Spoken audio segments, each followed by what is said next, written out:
Sekeres Price for Thursday, March 14th, 2024, coming to you from the Go-Goat Sports Studio, built by Arbor Lee here at the iconic Wall Center, downtown Vancouver. If you're going to a game or an event downtown, make it a staycation. Call the Wall, 604-331-1000. You can ask for the Sekeres Price rates. Some blackout dates apply. Matt Sekeres alongside Blake Price, Grady Sass, hitting switches, conducting things in this big show, brought to you by Applewood Auto Group. And not everybody needs big, right? So Applewood Nissan in Surrey's got the Qashqai, which is still built for BC. It's got all the durability you want out of a Nissan, and yet you can park it in Vancouver, which is nice. Go get your own Qashqai right now. The 23s are still available with financing at 2.99% for up to 36 months. It's all good at Applewood. You're going to want that Qashqai if you're parking here at Wall Center. Yes. Narrow spots. Yeah. Some people struggle with them. The cameras get a lot of use. If not for the cameras, I'm not sure how people could park in some of these spots. Nobody parked here up until 2014. Tim Horton's poll question today. We're asking you if the Canucks record against Colorado gives you concern for the Stanley Cup playoffs. We're doing so because the Canucks fall to 0-2-1 against Colorado. We went into Wednesday's game at Rogers Arena talking about, look, last chance to get a victory against every team in the Western Conference. Only two teams have swept the Canucks this year, Philadelphia, and there's nothing you can do about that. Both games are in the books. There was something they could do about 0-2 against Colorado, and through much of the hockey game, it looked like they would with a 3-0 lead. Alas, they give up 4 unanswered, lose 4-3 in overtime. So yes or no, voting at Sekeres Price on Twitter and YouTube. And Roll Up is here. Roll Up to Win is here for Tim's 60th anniversary. Play on the Tim's app. Daily cash jackpot, $10,000. You can win the all-electric Volkswagen ID4 and a sun-soaked Hilton getaway. Download the Tim's app. Roll Up is on until March 31st. It was Shorty or Ray that said at 3-0, I believe. One of them mentioned after a good Canuck chance, like, you just keep going here because extending the lead all is gas, always a good no idea. Break. Like, yep. There's no resting on the laurels of a 3-0 lead, and they came close. There was one good chance to make it 4-0. And you wonder how that changed. There's so many points in the game, Matt, where you think, if that does or doesn't happen, yep, does the game change? And do they get the full 2 points? And more on that in a second. First, shout out and thank you to everybody at Park and BC Kitchen. We did a live pregame show there Wednesday, our first of the sort, from 6 to 7 p.m. at BC Kitchen, where you get 15% off the game day menu with your game day ticket. You're just steps away from Rogers Arena. A lot of thank yous, and we'll shout them out here. Everybody at Park, Derek, Stephen, Albert, Katrina, Puria, Wayne, and the fantastic staff there. And then shout out to all the listeners who came up and said hello. Damien, Mario, Jason, Mitch, Ryan, Mike, Scott, and others. Congrats to the winner. We really enjoyed it. Yes. We gave away a big... we gave away some prizes, including a Canucks jersey. So good time had by all. Thanks to everybody who participated, including all of you who watched on Twitter, YouTube, and our social media. Not the last time platforms. We'll do that either. No, I voted yes on the poll question. Now, look, you're probably not going to see the Colorado Avalanche till the third round, and that's assuming both teams get there. So the head-to-head directly against Colorado is not my specific concern with regards to the Canucks in the playoffs. But I do believe that there are other teams in the West that can get to the level that we've seen out of Colorado in these 3 head-to-head matchups with the Vancouver Canucks. Edmonton is certainly a different team now than what Vancouver beat handily earlier in the season. You've got Dallas, you've got Winnipeg. I still would put the Vegas Golden Knights on that list, but I'm most concerned here about Elias Pettersson. As one smart Twitter commentator noted yesterday, and we'll put it up on the video side,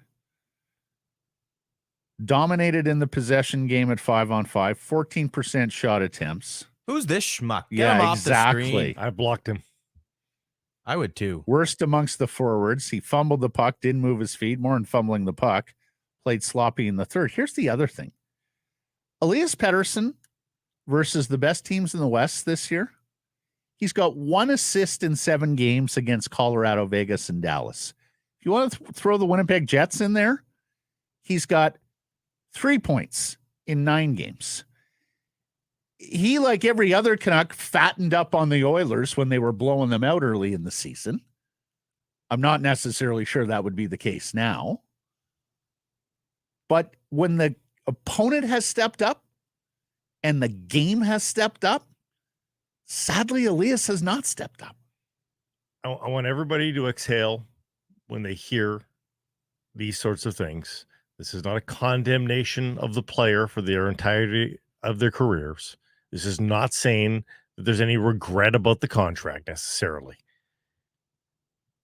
But when you look around the league and you see the Boston Bruins down in a game late or even tied looking for a win, David Pastrnak has a way of making himself look noticeable, taking over games and saying, nope, we're coming back.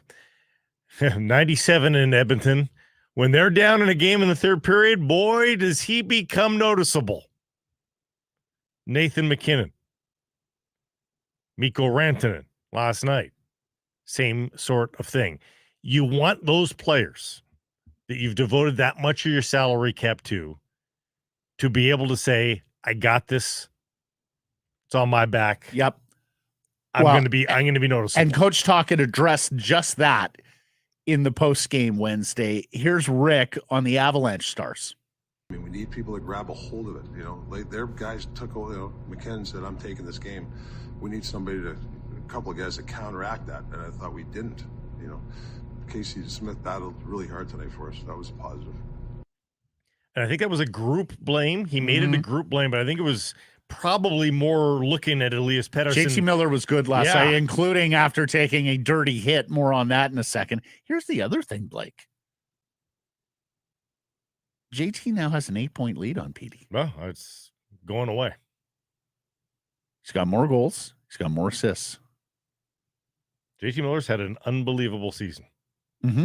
And again, folks, I'm not lambasting Pettersson here, but we said this at the 20-game mark, at the 30-game mark. Man, Pettersson's sure got a lot of points considering we don't feel like he's dominating. Remember that in November, Matt? Mm-hmm. He had all those points, and we're like, hey, great that you got all those points, but it's funny, he doesn't feel like you got all those points. And he's had dominating games. Yeah.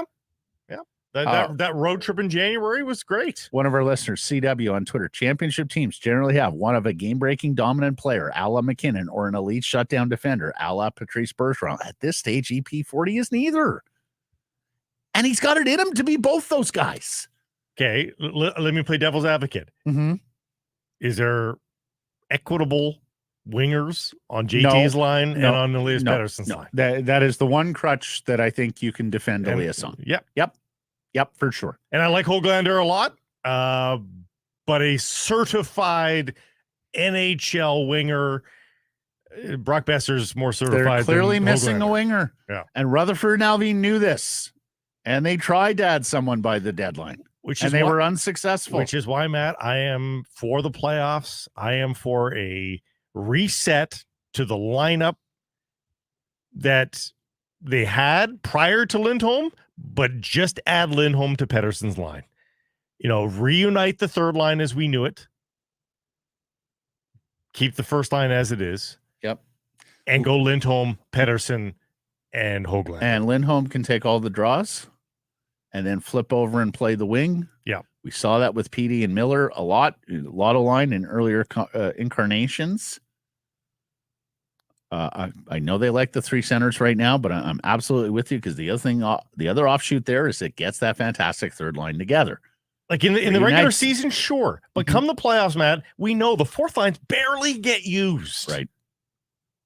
So don't strand a couple of your decent wingers on a fourth line, compress everybody into the top 9, and then run on a fourth line just to kill 30 seconds every now and then.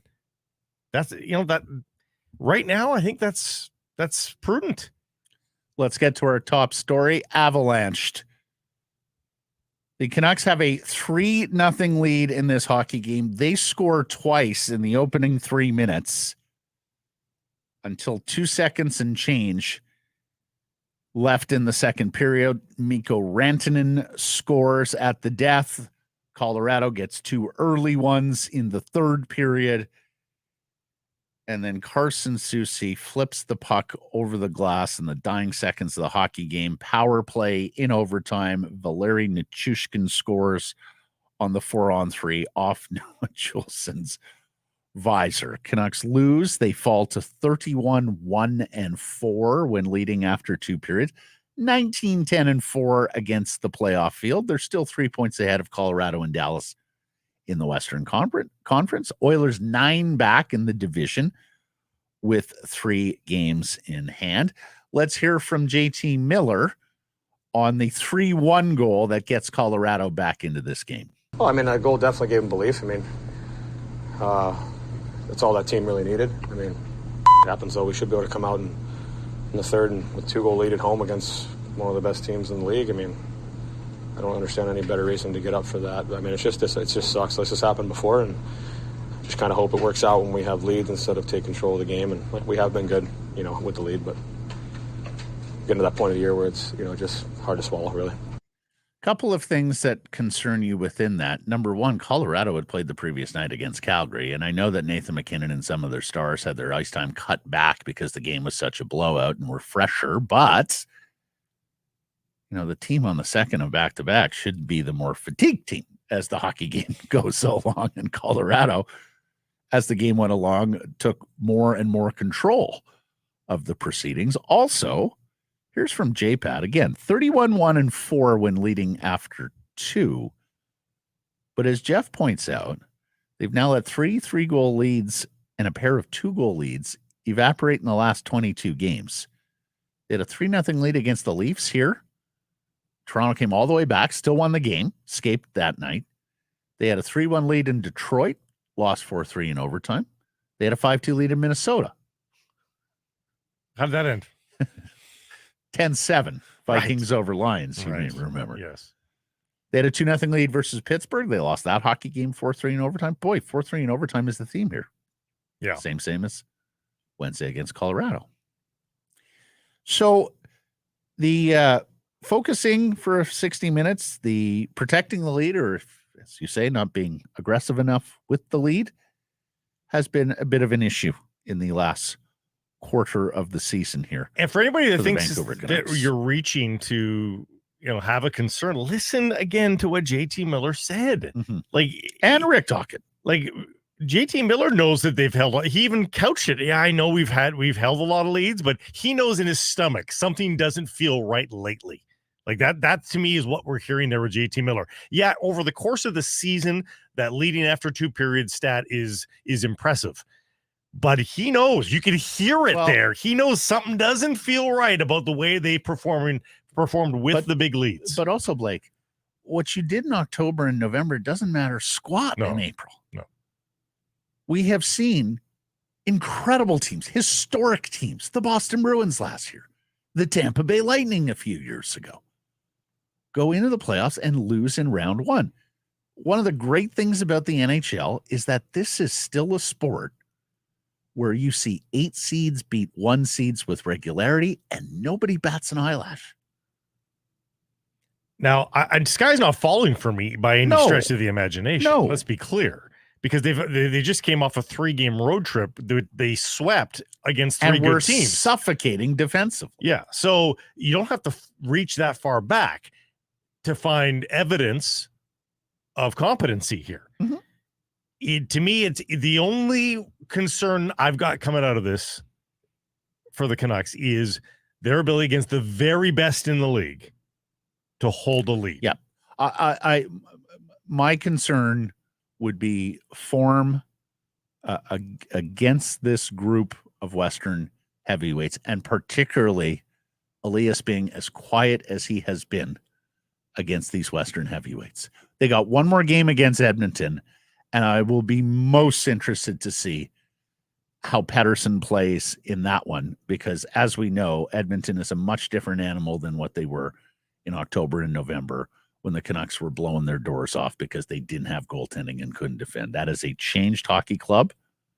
But they win 17 in a row, whatever it was, 18 in a row. So, yeah, one more chance against Edmonton. Still got Winnipeg, Vegas still on the schedule. So there are more of these tests remaining, and you want to see the Canucks do a little bit better. Alas, it's going to be a season series with not a single victory against the Colorado Avalanche. My other concern is what the hell is going on with NHL officiating and player discipline. Because I'm astounded on two levels. Number one, that Josh Manson hit on JT Miller could only be a 2-minute penalty. But number two, that George Peros and the Department of Player Safety isn't reviewing that hit. This is not your typical, game moves fast, didn't mean to, blink of an eye, hit him in the head. Mm-hmm.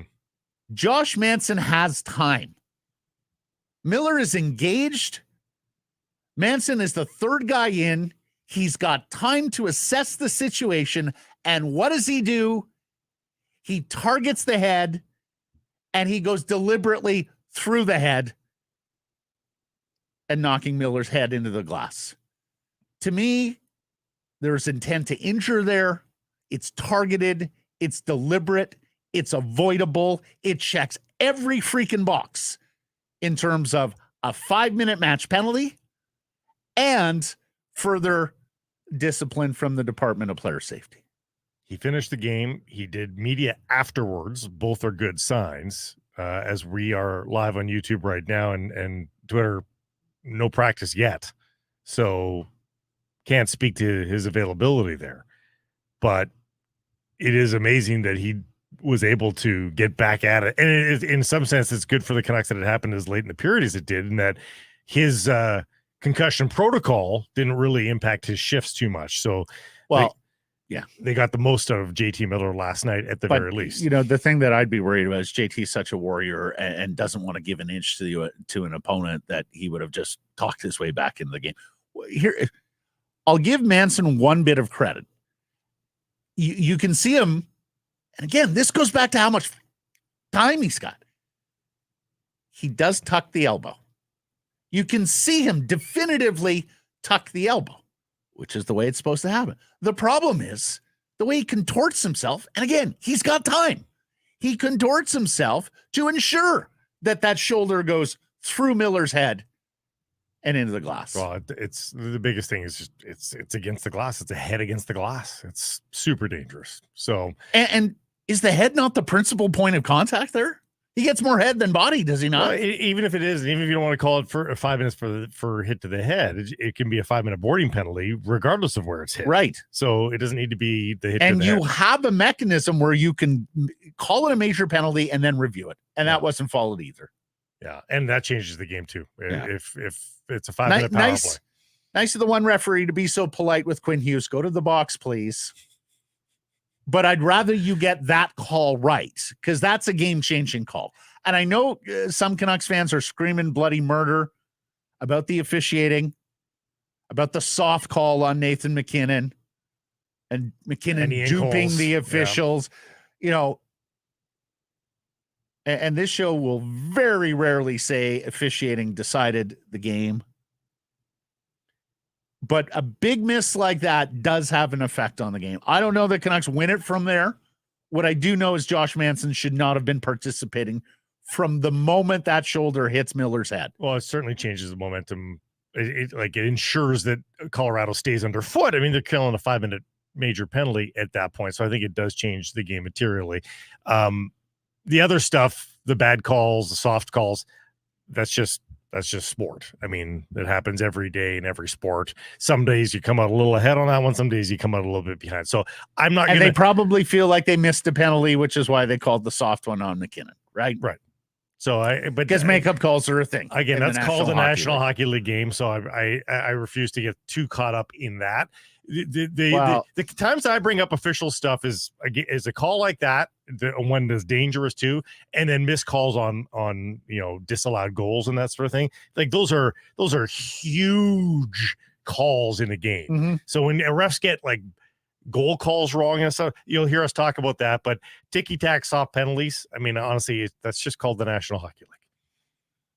Sad as that is. But it's every sport. Talk to NBA Well, superstars about driving to the rim and getting calls. Just, I mean, it's every sport. This sport to me has a bigger culture of makeup calls. This sport to me has a bigger culture of officials carrying things over. Matt, how many times do you see pass interference in the final 2 minutes of an almost NFL never? game? Right. Yep. So like, no, it's they every swallow sport. whistle. They swallow whistles too. I shouldn't say never, but Rarely. Canucks gave the Avs 4 power plays on the night. They go 2 for 4. Yep. Canucks 0 for 3. Yep. Yeah. So that's just a Delay normal a game penalty night. is inexcusable. No, and that's Pettersson black and slash, white. You're giving these guys the Right. high octane firepower that they have. Like, you're asking for it. Mhm. And look at the shot totals in the third. Yep. And they done so well in avoiding those sorts of penalties lately. Yeah. And They've been was very talking about his disciplined. puck on stick, his Drills. stick on puck drill. Yeah. And how There can be a lot of that going to today. make it a part of every practice going forward. They are practicing today. He did say they're going to practice tomorrow. So a little bit of guys, you didn't earn a day off. And they couldn't get pucks out on the PK, Mhm. and they couldn't, Yep. make a 5-foot pass in their own zone. And Colorado just came in waves. And Susie traditionally has been a struggle zone exit guy. So Tell me I'm wrong, but on that play, on the puck over glass play, the diagonal coming off of the Yes. like, I'm telling you, Yes. like, he missed that by so little. Like, it was the worst. Again, puck luck. You've got puck luck some nights, you don't some, like, that was so close. So after the Manson hit, Nikita Zadorov, he's going to be the honor fight guy by the looks of it, Blake. Which is bad, because this is the problem with having your bruiser as a defenseman. Like, it screws up your rotation. So it's a problem. It's a big problem when he has to go honor fight forwards, particularly That's right. as a penalty. That's not killer. fair. This one was defenseman on defenseman. I mean, from a size and mean standpoint, I get it. Wasn't much of a fight. No, he's not much of a fighter. Going back, No. But he winds up getting a Gordie Howe hat trick. Yeah. And it wasn't a quiet Gordie Howe hat trick by any stretch.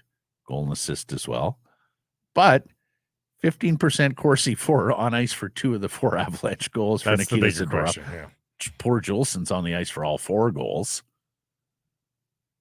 And of course, if Zadorov's going to kill penalties, then taking fights can be a compounded problem. Mm-hmm. Nevertheless, we got a goal from Ilya Mikheyev for the first time in 35 games. Yeah, that kind of night in the NHL. Mm-hmm. A couple other droughts were broken. More on that in hashtags. He had been getting chances like that, and if you look at that as slow-mo, it's not a clean tip. Like, I think he healed it and it went in, and he's not going to argue, nor should anybody else. Oh no! What I was talking about? Yeah. Puck gonna hit him in the chest and go in. Yeah. Like, just one, any kind. But tell me I'm wrong. The first couple of shifts after he got that goal, he was pretty good. Well, he's had flashes here. Like, there was a weight alleviated by scoring that goal. Yeah. So let's hope it And continues. that you hope bodes well. Yeah.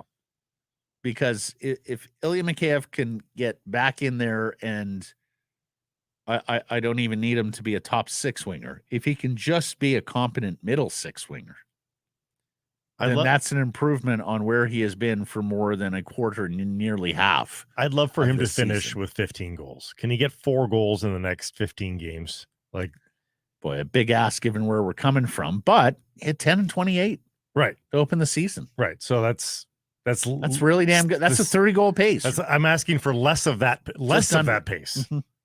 You know, that would be nice to see for the Canucks. It would give some confidence to the coaching staff going into the postseason that Ilya Mikheyev is worthy of the minutes in the playoffs. And if he's staying with Miller, he's going to find him all day. You would soft have spots. to think, yes. And doing what he did for that goal is great. Zipping through the slot near the goal, because Miller's got that great passing ability. He's going to find that stick tape. So Made every minor hockey coach proud. Go to the net with your stick on the ice. Yes. Somebody will find and you. Miller will Right. find him for sure.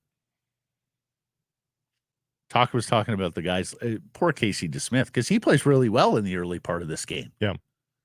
And yet it winds up being a loss and the numbers don't look so good. And talking this week about how the guys really like Casey DeSmith and are more apt to block shots for goaltenders that are popular in the room. See the block shot count? 22 for the Canucks, 2 for the Avalanche. Maybe they don't like Georgiev all that much.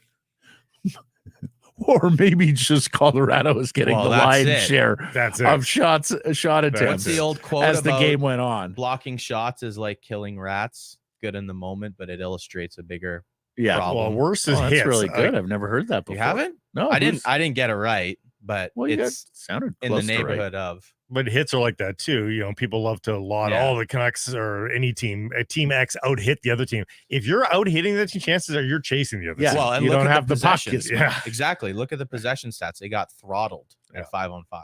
Garland was pretty good though. A couple of great shifts there and set up on the Zadorov goal. Continue to feel pretty good about Connor Garland's game, and I like the fact that it's no longer with the Bluger Joshua trio that had been so effective. Can you believe we went as long as we did in his Canucks tenure going, what does he do? Well, the last 50 games, like even the start of this season, I think we still asked that question at the very start of this season. Well, he was playing better at the start of the season. Just the results weren't there. That was the but that's what we were saying. We're like, it's great that you can see him moving out there, but you need bottom line. Now the bottom line is there. The effort is always there, and the detail away from the puck, and like he's a marvelous player. To answer your question, I can believe it just because he is an unorthodox player, and I think he's a awkward fit with line mates, and I think line mates sort of have to figure him out a little bit. I'll never forget when they acquired him, and it was a controversial trade, obviously, and a series of trades with the Coyotes, but when they acquired him, I remember Dave Tomlinson saying, I like him. Motor's always running. No, I like the player. And then again, it just sort of failure to launch with the Canucks didn't happen. Well, I think this is the player Tomlinson was talking about. I remember Ferraro told us he thought that Garland would become a fan favorite at Rogers Arena because the way he played and because he's a smaller, everyman. Yeah. Well, it's finally happened. It's finally happened. See, Benning knew. Yeah, exactly. Took a while to manifest itself. Thank you, Jim. That's why they gave him the big contract. Yeah, how about you just keep it to a thank you, Jim, man? Come on. Thank you, Jim. Honestly. And that contract before he even played a game as a Canuck. Stroke of genius. Brandon Sutter got that too. Foundational player. James, by the way, love you. Who? James Sobalski. Thank you. Oh, right, of course. How about keep it to a thank you, Jim? I don't think he appreciates the mimicking Grady. It's not polite. Elias Pettersson, the defenseman, is coming over from Sweden, and he's heading to Abbotsford. Yep. And he has taken a nice step this year in prospect profile. He once again played on the Swedish junior national team.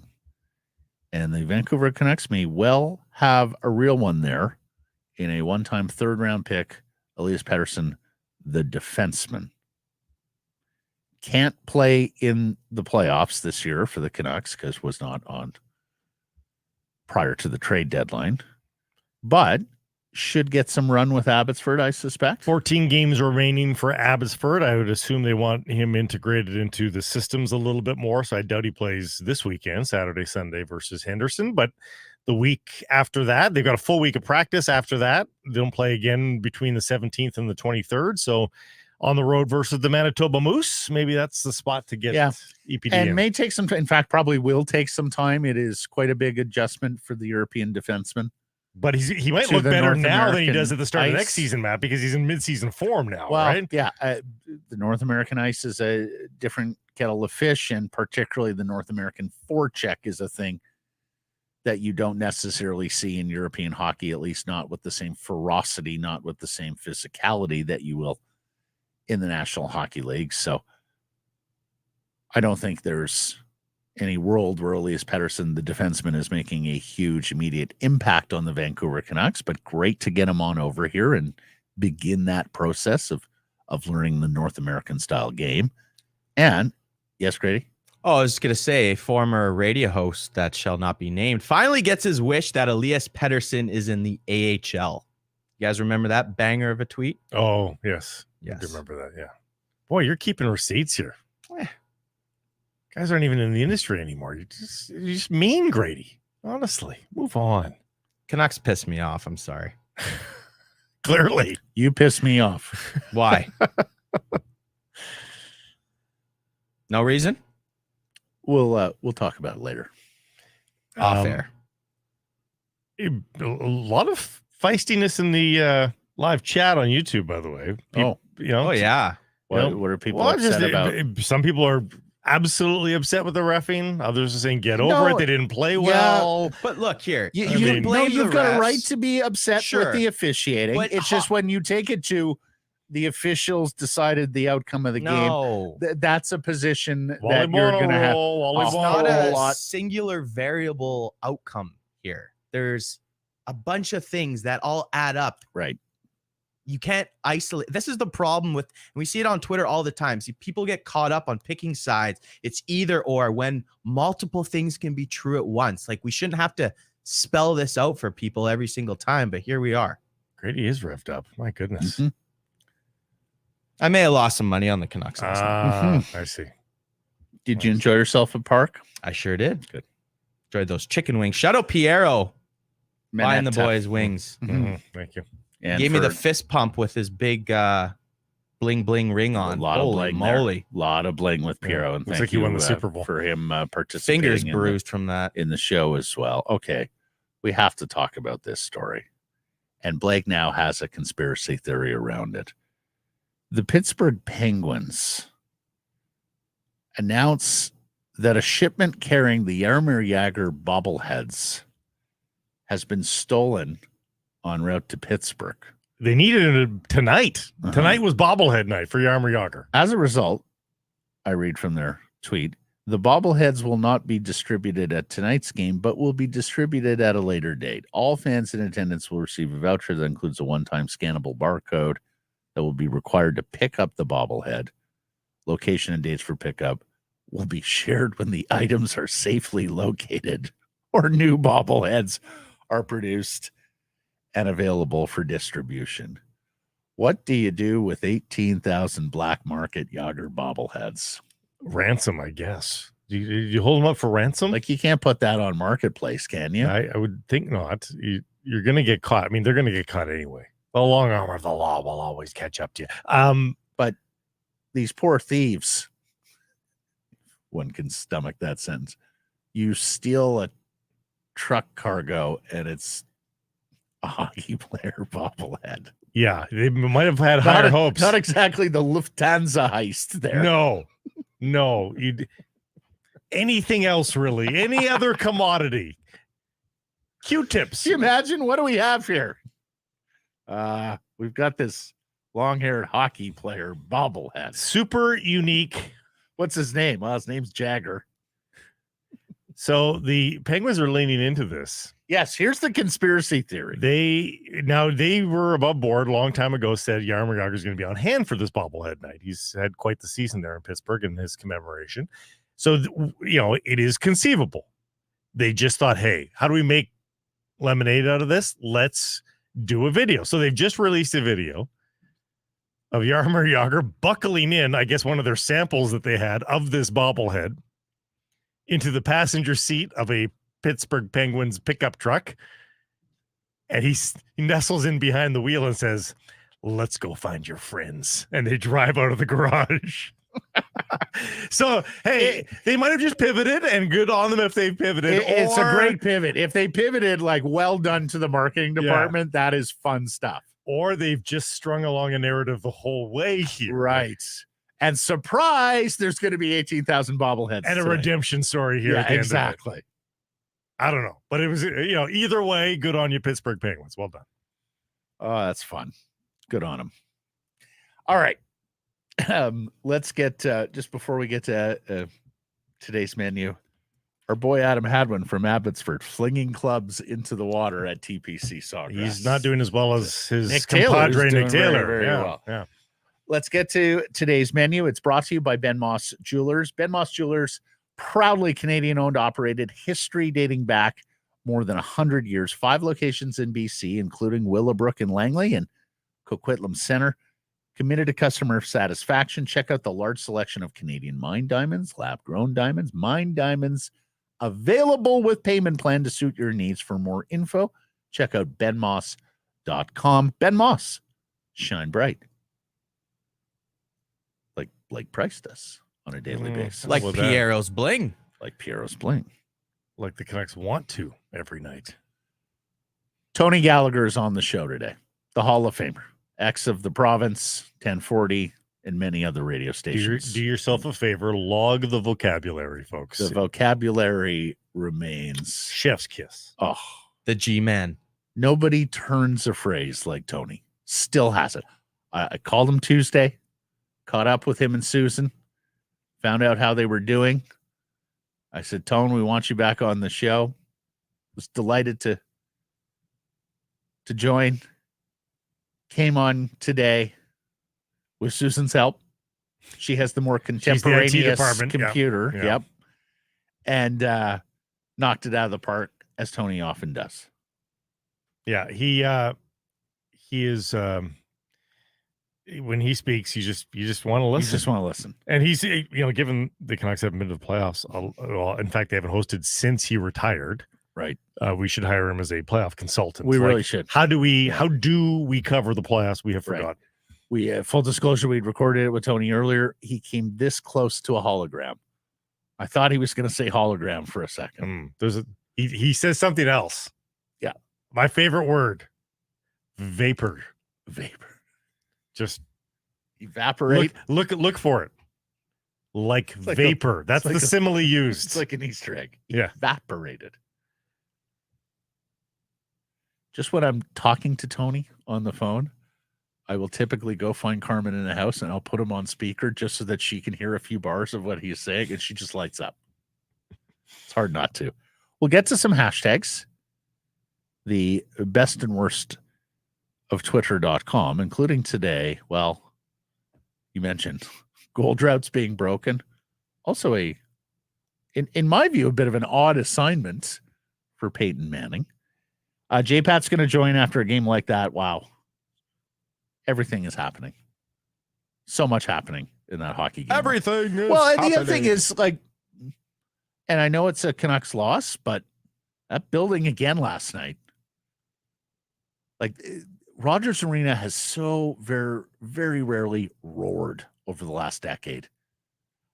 Now, when at the games I've been to this year and watching games on television, it's got that buzz, that energy back that I remember from, 08 through 2012 when they were an excellent team. It's expectation. Seats are full. People are into the game. These aren't tickets that have been given away to people. These are dyed-in-the-wool hockey fans that are there living and dying on every bounce. Proper reactions to the play. Exactly. Yeah, absolutely. For a number of years there, you felt like it almost felt like, amongst the season ticket members, it was almost like a chore to go to Canucks games. Yeah.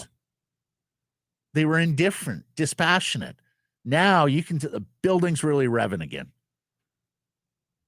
So Jeff takes us inside and tells us how he saw the game. Tony Gallagher coming up next. Hey, Matt, big thanks to the fine folks at Park Casino. It was a great time before the Colorado game, and there'll be plenty more times, hopefully for us, and certainly for you as a ticket holder. Head to the BC Kitchen, the center bar at Park Casino, and you can do a pregame as well. Yeah, we had a fantastic time doing our first live pregame show there at BC Kitchen. You get 15% off the game day menu with your game day tickets. As you mentioned, $6 happy hour drinks at center bar, and you're just steps from Rogers Arena. Fantastic spot to pregame. Park Casino, the official casino resort of the Vancouver Canucks. In a season like this, you never want to miss a single second of what's happening on the ice, and you want to be around your fellow fans, right? Well, Greta Bar YVR at 50 West Cordova, the perfect spot to do so. Hey, if you've got tickets, a great place to pre and post. They've got drink specials every single day. And if you don't have tickets, well, stick around and soak up the atmosphere with all your fellow fans, play all the great video games and Air hockey, great air hockey setup as well at Grenoble YVR. We'll see you there, 50 West Cordova. Great Clips is the official hair salon of the National Hockey League. There are 37 salons in Vancouver and the Lower Mainland, all Canadian owned and operated. Download the app and find the nearest to you. When you're up next for a cut, you'll get a ready next text. Great Clips. It's going to be great. Well, it was a couple of weeks ago, Blake, and Grady says to me, you know who we haven't talked to in a while that we need to talk to? I said, who's that? He said, the Hall of Famer. This guy. Tony Gallagher. Oh, you guys. Who joins us now from his abode in Kitsilano. Tony, how you doing? I'm well, and we're all well here, and it's great to be with you guys again. It really is an honor to do so, and I'm so glad you guys are finally meeting with some genuine success in your endeavors, and I just wish you all the best of luck, because the environment has changed so radically and so objectionably in many ways, and the fact that you guys have landed on your feet is absolutely heartwarming. So, good luck. Very kind of you, Tony, and you're quite right. Blake and I started doing this show in November 2011, so shortly thereafter. Made a habit of talking to this guy. Of course, had Tony on for years. Had a little bit of residual success there. They won the President's Trophy in our first year, and then the dark days started, Tone. And, I don't need to tell you about long stretches of Canucks teams being not very competitive. And no, I actually was doing the beat, and they were 15 years under 500. 15 consecutive years under 500. But many of those years were actually fairly competitive, and they made the playoffs, because in those days, they didn't have all these high point totals. So you could be under 500 and still make the playoffs. And they did that about 7 or 8 years, but usually it was one round and goodbye. And I think the 82 year was one of the years they were under 500, but I think they finished with 78 points and got to the final. And so that went on. That sort of thing could happen. So you could still have an exciting year and be under 500. But it was a long stretch of pretty inept. I mean, some of the years were really bad as well. So you got some good ones though, and you did cover you covered the 15 one, right? The last time the Canucks hosted home playoff games, you were still covering the team at that point. Yeah, I was. I retired in just shortly after that, and obviously the playoff year when they were in Edmonton will hold up, and 20 teams made the playoffs. I really don't count that. I mean, I don't count them as a strike against them or for them, but right.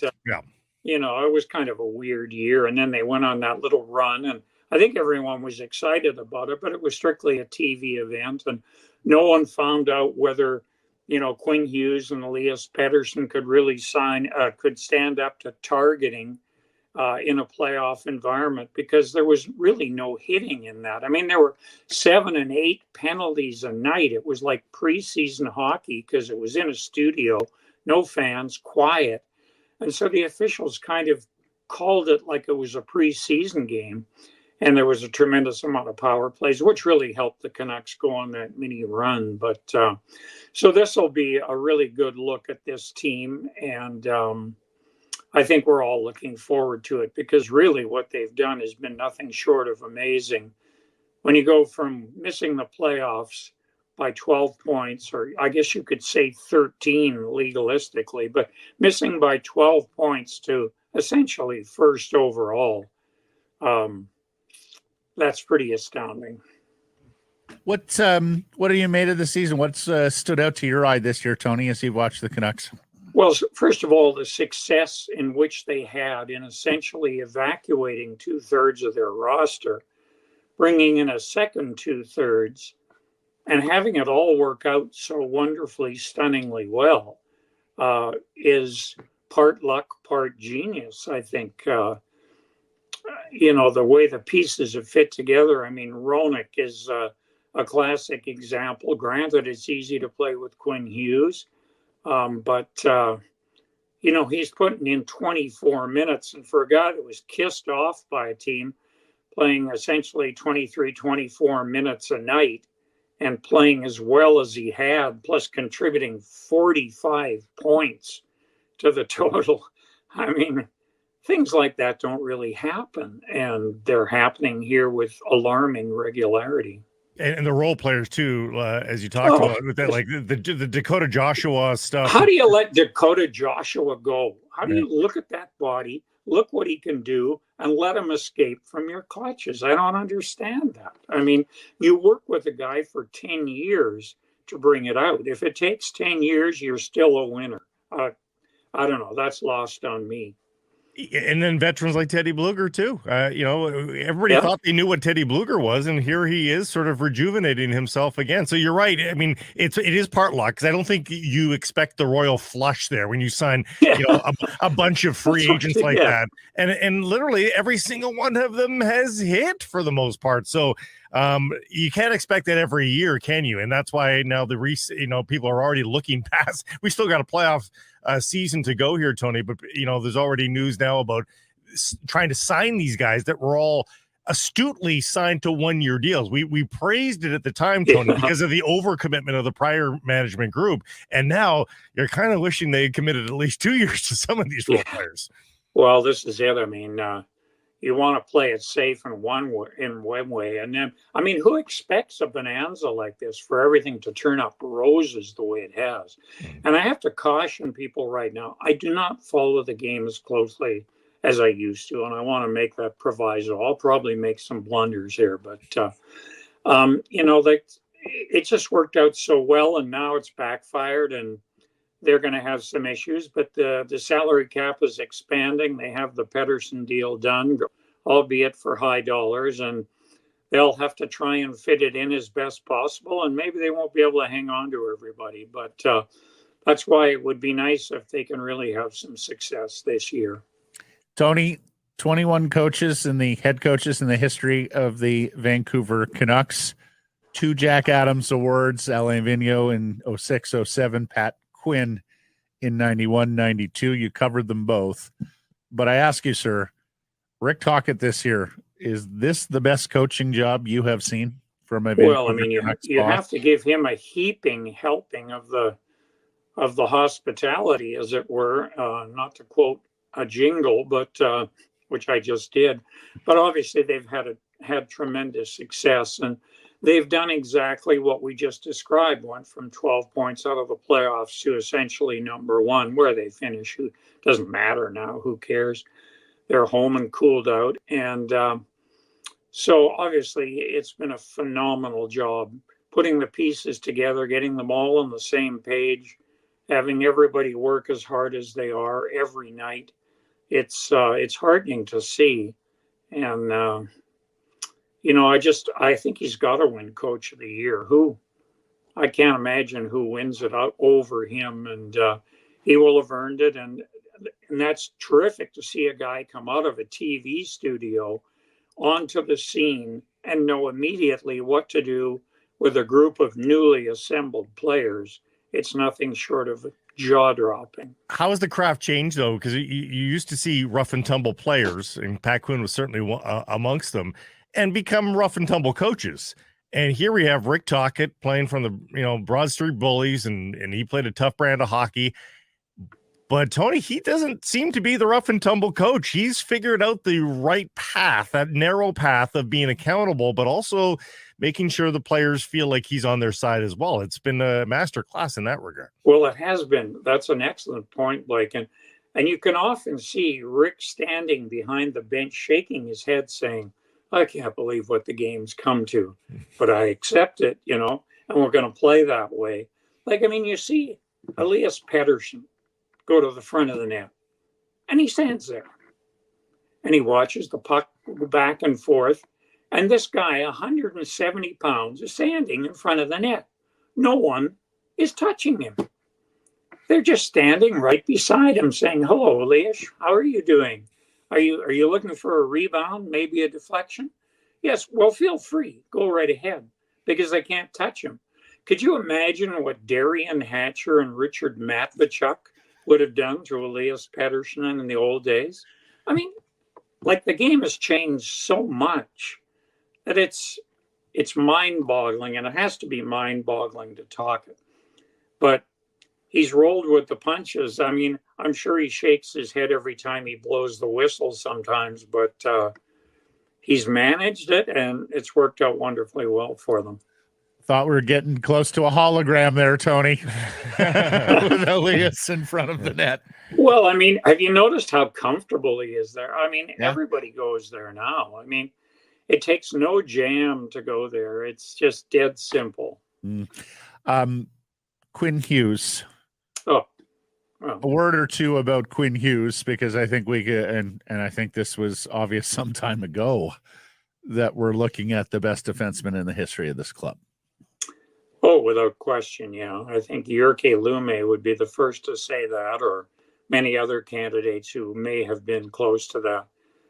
It's extraordinary to watch him, isn't it? He just skates away from whomever he wishes to skate away from at any time. Now, it will be interesting in the playoffs to watch some teams dump it in the corner, go after him and try and hit him. And they'll hope there's retribution taken and that it results in a power play. Obviously, Pettersson's going to be targeted as well. I mean, they're both not the biggest guys in the world, but when it comes to Hughes, how do you hit him? He vanishes like that's it. Vapor. He's just gone. Maybe teams will try it one game to see how we can do it, and if we can get a couple of hits on him, fair enough. If not, they'll abandon it, I'm sure. So, Quinn needs to be very fresh and ready to go first 2 games of the series to get away from that. And if he's able to shake it, I think they'll evacuate the plan. It's a good point, because if they miss, it's odd man rush the other way immediately, right? Because that guy's committed and he's on the end boards, and Quinn Hughes has left him in the dust. So you're right. It's good, and he's more elusive than most, though, right? Unlike, ridiculously so. Like Elias Pettersson doesn't have that ability to he's not the skater that Quinn Hughes is. So I think you got a legit worry with Pettersson. I think there's a good chance that Hughes is able to withstand the playoff rigor. Yeah, I really don't know what he weighs anymore either, because he appears to be much more sturdy than he ever was when he first came into the league and was first getting knocked around a fair bit. I mean, he likes to go after hits. So he's got a bit of Peter Forsberg in him too, so where he kind of looks for things, not with the puck, the way Forsberg used to go after hits when he actually carried the puck. But he's not afraid of the shy stuff. So can he stand up? I mean, and if they bang him, they'd like to kind of not try to injure, but knock him off stride a bit and get him injured, get him out of a game or two. That would be the goal, just to bump him and get him off his game a little bit. But he's easier to hit. Yeah, no question about it. Hughes is about the most difficult target in hockey right now. JT Miller. What do you make of JT Miller when you watch Phenomenal season. I mean, just phenomenal. Everyone thought, well, this guy, maybe it's a big gamble to sign him to the long-term deal. He's maybe going to put his feet up after a couple of years. Well, maybe he will, but these first 2 years have been blistering, nothing short of amazing. And if he gives you 1/3 the effort that he's been giving this year, then you'll be still very happy with him. Tony, we all remember the exhilarating hockey played in the 1980s with all those goals and goals from distance. Guys like Fleur, Bossy getting one step inside of the blue line and unleashing in the top corner. But have you ever seen the actual game itself be better in terms of the way guys skate and the way guys handle the puck these days? No, clearly. The new rules have allowed the more skilled guy to flourish, and the tougher player has been phased out. So you're getting just a ton more skill. And now, granted, the rules really permit so much more.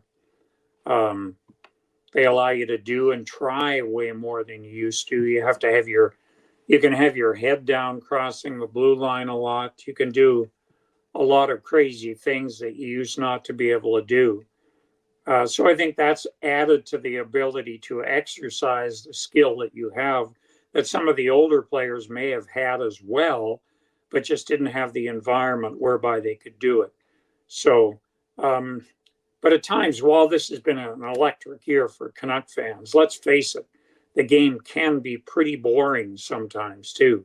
You can get tired of skill. You can have long stretches of no shots, because they're either overpassing or worried that they can't possibly beat the goalie from where they are. So they try something, they lose the puck. It's a trade-off. I mean, Yep.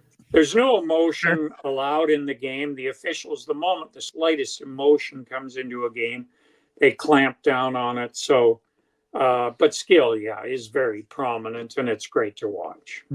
Let's just hope the Canucks don't face the Kings in the first round, because boy, a boring first round playoff series. That passive 1-3-1 that they play. Well, they do sit in it, don't they? Oh gosh, they've got discipline. I'll give them that. And then their fans sit there and boo the visitors. Yeah, well, trying to move against it. Like Quinn Hughes is holding the puck, and he's getting. I assume he's getting booed, and not the home fans. Maybe they are booing the home team. Well, I know they would be in Vancouver. I would assume that the booing is against the home team. But the Canucks had the lead in that game too. And Tony, of all markets to play that, I mean, this is LA Showtime. People have some entertainment options. It ain't Showtime. Sorry about that. It's trap time. What do you think this city's going to look like? Do we remember how to do playoffs, Tony? It has been so long. What do you think this city's going to look like come playoff time? Well, I don't know. Are we looking at Riot 2024? Oh, gosh. Please, no, one way or another. I mean, please, no, Tony. Tell us not. The politicians and police have learned the lesson. Well, get ready. That's a possibility. Hey, but they haven't gotten that far yet. Let's get them out of the first round. Anything could happen. They have a very good team. They're very aggressive. I think they're suited to playoff hockey. They have a nice enough mix to stand up physically to other teams. And I guess it's how Mr. Demko fares against his opponent, and that a lot of those turnovers that appeared in the Canucks game last night don't reappear in crucial situations during the playoffs. Demko's not going to be able to touch Luongo's wins record, is he, in a season? Because he's never going to play 76 times like Roberto did. Well, let's hope not. Let's hope not. Yeah. I mean, although his load hasn't been crushing this year, I think he's well suited to go into the playoffs, getting a bit of a respite now, and assuming he bounces back and gets into form, which can be questionable. It sometimes is hard to find your best immediately. So, but I think he'll be fine. I mean, he's had such a good year. He's very confident, and there's no reason he can't be outstanding in the playoffs. Last question for you, Tone, because you're how many years in retirement now? Almost 10. Oh, 7 or 8. Yeah. 7 or 8. Get me off before the blunder is too big. Hey, he tried to tell us that he's not paying attention, and then he's gave been us letter perfect. 20 minutes of absolutely paying attention. But 7, 8 years in retirement now. Canucks first time back in the playoffs, the real playoffs, for 9 years since 2015. Susan, your boys, their wives, grandchildren, when they all come together to watch the playoffs, Tony Gallagher gonna be rooting for the Canucks. You can have your jersey on, Tony, pulling for the home team, because I know I'd like to see it before I pass. The blessed event, whether I will or not, I don't know. It would be nice, and it's a nice bunch of guys too. I mean, I don't know many of the players very well anymore, but the guys I do know are all terrific. I really miss Bo Horvat not being on this team and having what happened to him. I mean, I know he wanted to leave, and he made the call, and he made the wrong call. And I really liked Bo, but I mean, Elias and Mr. Miller and, the guys I do know are all wonderful people. Rick Tocchet and Adam Foote are great guys. And I would just love to see them have some success. They've had success in their lives before, in their hockey lives before, and it's time for Vancouver. And maybe that's the theme this year from the NHL office. Make sure Vancouver wins the cup. So, because what's been happening has been astounding, truly miraculous, and why not let the miracle continue? I mean, if you're writing scripts, though, shouldn't they want McDavid to hoist the chalice? I mean, they might, if they're writing narratives at all, wouldn't that be the narrative to write? Give the best when player is on the last time that the commissioner, Mr. Bettman, wrote a small market Canadian team hosting the trophy, Blake? Right. No matter who's on the roster. It's never happened before. At least under this Vancouver's commissioner. a sizable market team. There you go. There you go. So they have a sniff of a chance. Mm-hmm. Tony, it's been wonderful catching up. Great to hear your voice. I know our listeners will tell us that. Great to see you here on the YouTube side of things. Appreciate this. Best to Susan, the kids, grandkids, and we'll catch up soon here. Well, thank you both so much. You're all entirely too kind to me. Thank you. Thanks, Tony. Hey, everybody. If you're enjoying what you're seeing here, then follow along with Sekeres Price on YouTube. I promise more content coming. The kids call it subscribe on YouTube. Well, how about liking it? Do that as well. Smash it right now.